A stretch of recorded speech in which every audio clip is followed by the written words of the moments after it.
Halo warganet, saya Ira Kusno. Nah, sekarang saya masih membahas tentang kasus mafia tanah yang baru-baru ini dialami oleh artis Nirina Zubir. Kalau kita punya waris atau kita punya aset yang jarang kita lihat, kita periksa begitu ya untuk keabsahan kepemilikannya, gimana tipsnya supaya nggak kena kasus yang sama dengan Nirina?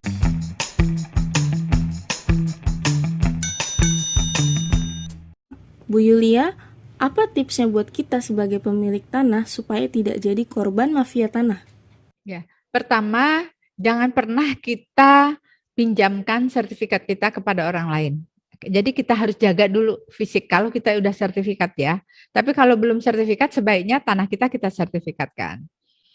Yang kedua adalah tanah itu harus kita rawat. Kita rawat itu seandainya tidak kita tinggalin, kita pagar. Kalau enggak, di atas tanah itu kita tulis bahwa tanah ini adalah milik si A. Itu maksudnya agar tanah itu tidak diduduki oleh orang lain yang tidak berhak. Bu Yulia, gimana sebagai ahli waris kita menjaga tanah orang tua supaya tidak tiba-tiba sudah berganti nama kepemilikan?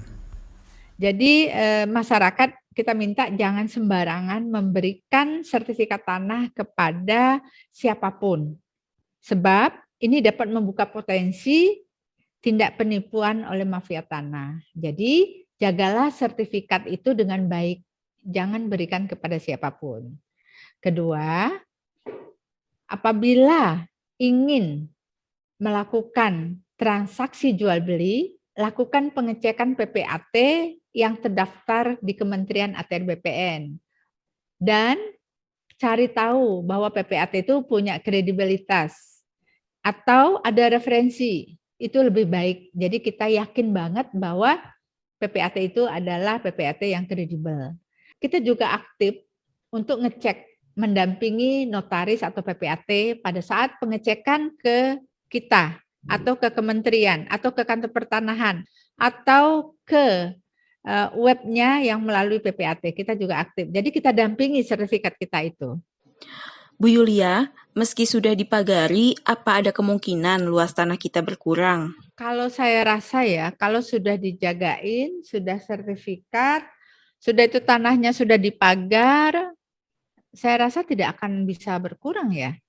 Tetapi boleh juga kalau kita punya sertifikat sudah lama sekali, kita cek ke BPN. Sekarang kita sendiri bisa ngecek kalau tanah kita sendiri melalui Sentuh Tanahku. Jadi netizen ingat kalau kita punya aset tanah dalam hal ini supaya terhindar dari mafia tanah, jangan pernah abai terhadap sertifikat kita dan walaupun itu hak milik sepenuhnya selamanya punya kita, nggak ada salahnya sesekali diintip datanya berubah atau tidak. Sampai jumpa, semoga bermanfaat.